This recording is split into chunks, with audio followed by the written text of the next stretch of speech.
Hello guys, tinanghali tayo ng dating. Galing tayo na Masada. Ito't magluluto tayo ng mabilisang luto para sa ating tanghalian.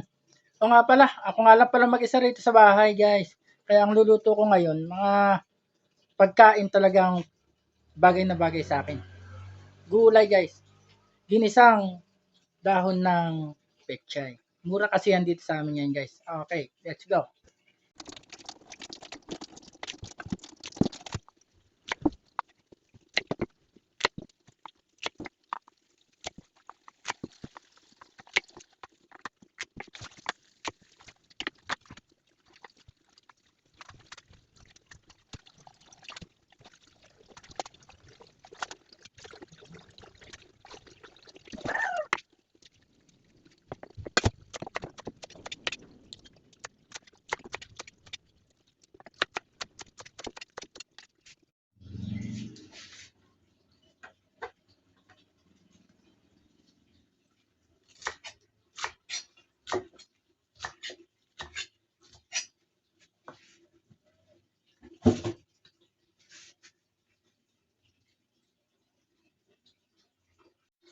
Igisa lang natin guys sa bawang.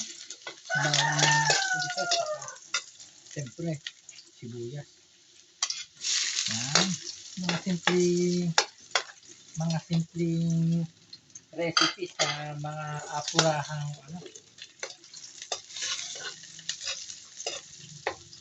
apurahang recipe yun. Ito pa, mura lang guys itong mga gantong klaseng mga lutuin. Magkano lang naman yung ating sponsor yan.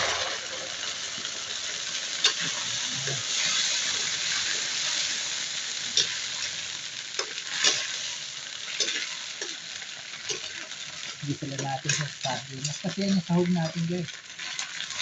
Pinaka mga mabilis na igayak na recipe sa mga apurahang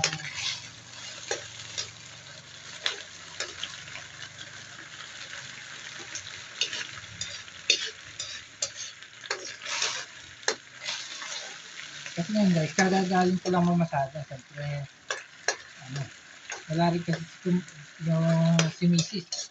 Nasa palengke, kaya obligado magluluto tayo ngayon na wala tayong tiyak ng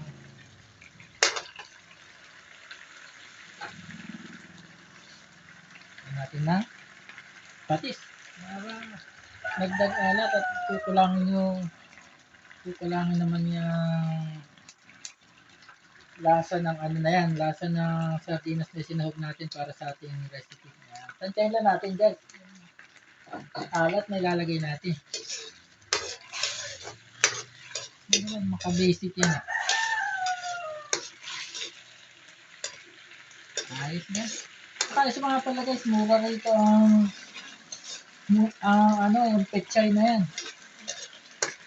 Mura rito sa amin na ibinenta. Binenta lamang sa amin sa Mrs. yan na 15 pesos isang tali. Napakaganda pa ng quality guys. Napakaganda ng quality ng pechay, kaya talaga naman na nainggan na si Mrs. Ayan, sabawan na natin yan. Kantin lang natin sabaw kung ano yung sabaw na sakto lang sa sa ating recipe. Ayan, pakuloy natin. Ilang minuto. So, ayan, tumutuloy na guys. Okay. Lagay natin yung ating pechay. Ginisang pechay sa sardinas guys. Yan ang recipe natin. Masarap yan. Mga basic na ulam natin, mga simpleng nilalang.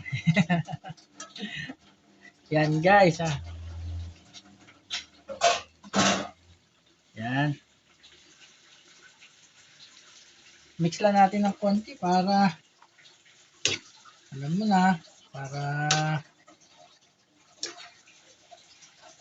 mag-balance yung lasa sa ating mga gulay. Yan.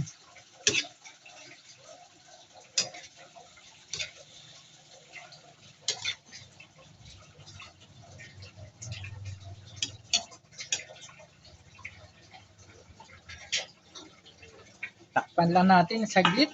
At alam na natin, madali lang maluto ang gulay na yan, guys.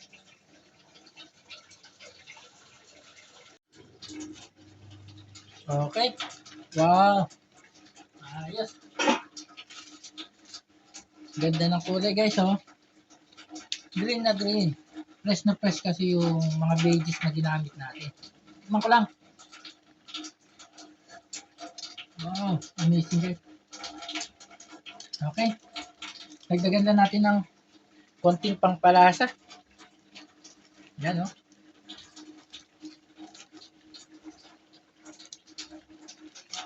Para mas mag-balance yung lasa niya, guys. Yan.